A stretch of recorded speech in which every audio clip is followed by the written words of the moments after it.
Pensyon para sa lahat ng Filipinong senior citizen.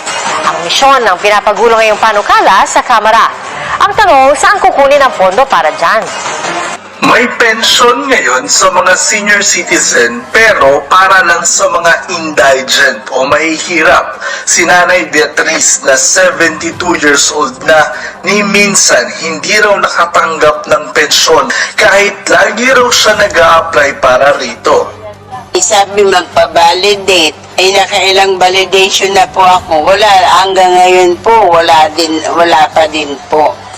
Laging nadi-deny po. Kadalasan po yung mga iba namamatay na nga sa kapapalok, wala din po nang nangyayari eh. Kaya sabi ko, tigilan ko na lang magpalok up. Yung pa ikamatay ko. Sa ngayon may nakasalang na panukalang batas sa Kamara na kapag naisa batas, lahat ng senior citizen sa bansa magkakapensyon na.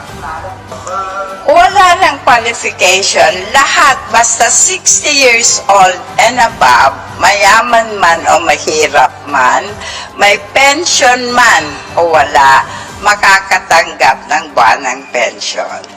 Magre-register ka sa OSCA para maibilang ka na senior citizen.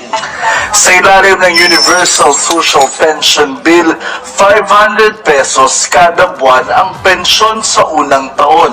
Kada taon, dadagdagan ng 100 piso hanggang maging 1,000 piso. Para maipatupad, kakailanganin ng 89 billion pesos na pondo para sa tinatayang 10.5 million na senior citizens.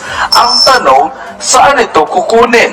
Sabi ni Congressman Loreto Amante, Vice Chair ng House Senior Citizens Committee, batay sa pag-aaral, kaya umanong pondohan ng national budget ang pensyon ng mga lolo at lola nang hindi umuutang at walang ahensyang mababawasan ng budget. Pero malayo pa ang tatahakin ng panukala. Inaprobahan ito kanina ng House Committee on Appropriations bago isasalang sa plenaryo. Kapag lumusot na sa Kamara, kailangan itong dumaan pa sa Senado at kapag naaprobahan din, kailangan ng lagda ng Pangulo para maging ganap na batas.